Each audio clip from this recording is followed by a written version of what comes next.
Is this the world you recognize? Isn't the real problem that quite a lot of men, and also young men, are struggling to deal with the fact that women now are more in control of their lives than earlier?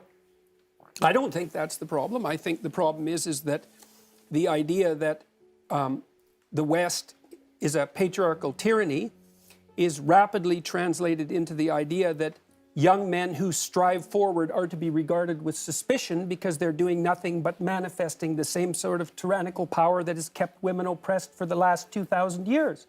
And I think that entire narrative is appalling, right to the core. So, and I don't see that it's helpful to anyone, because making young men weak or failing to encourage them to be strong, that's a better way of putting it, certainly does the young men no good, and it doesn't do the young women any good at all if they want to find a partner. So you're saying that all along women and men have had the same opportunities, always? No, I'm basically saying that all along hardly anyone had any opportunities. I mean, if you look at the history of the world, things really started to shift in about 1895, but before 1895, the typical person in the West lived on less than $1 a day in today's money, which is about 2/3 the UN cutoff for abject poverty by today's standards. And so what happened through most of the history of the world is that men and women struggled mightily together, sometimes at each other's throats, but mostly cooperatively, to keep the wolf from the door and the tyrant at bay. Life was very, very, very, very difficult. And the fact that we survived it all meant that fundamentally we cooperated, despite the fact that we're rife with stupidity, ignorance, and malevolence. But what's so terrifying with gender equality? Nothing. Except when people gerrymander the data. It's like, what do you mean by equality? Do you want women to have their free choice or not? If you do, they're not going to pick occupations that are the same as the occupations men pick. But we have structures today that women need to struggle. They need to take a step to have the possibility to become like a prime minister. As we talked before, we don't have had any prime minister in Sweden that have been a woman, for instance. We have a lower rate of female entrepreneurs. Men had a higher income than women in Sweden, even if they work with the same tasks. And we need to work with. That's one that I would dispute. We need to work with gender equality, I think, even in the lower class in schools, to learn kids how to play with dolls, or how to boys like we need to. I think we need to learn boys to be more sensitive, but also young girls to become more self-confident. And I think that's very important to. Well, build the problem with that is the data indicate that the consequence of the policies that you're promoting have maximized the differences between men and women. So that isn't what it's doing.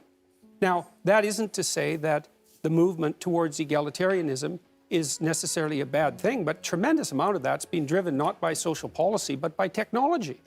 I mean, you know, the narrative that we're fed now is that up until 1960, when the enlightened feminists developed their egalitarian doctrines, men had kept women down, and they finally rose. And the truth of the matter is that from about 1895 onward, there was a series of technological revolutions that were extraordinarily powerful in their impact, that allowed women to step forward free of many of the burdens that had kept them back in the past.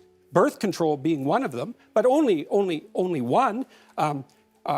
Sanitary facilities of all sorts, plumbing had a huge role to play, tampons had a huge role to play, as did sanitary napkins. All of these technologies developed that enabled women to move forward, with less biological impediments. Let's say. But of course, it will have differences in choice, of course, because we are human beings. But I can't see why it differs between me and Skavlan, for instance. But of course it differs in biological things, but not in choices, because I think more how we raise them, how we live, education, a sort of culture, attitudes form a human being, whether or not they are a girl or a boy when they grow up. And if I raise my daughter to become a leader, to be self-confident, to have a high education, for instance, I think she will have a good platform to become a civil engineer, to become a CEO of a company, or to become a nurse. Well, that is what people who think that the differences between people who are primarily culturally constructed believe, but it's not what the evidence suggests. Okay, we don't agree on that. Yes, the other thing I should say about this, what's necessary to understand about this is this is not a contentious issue among informed scientists. We've known this for 25 years. And so, and it's a perverse effect. No one expected it.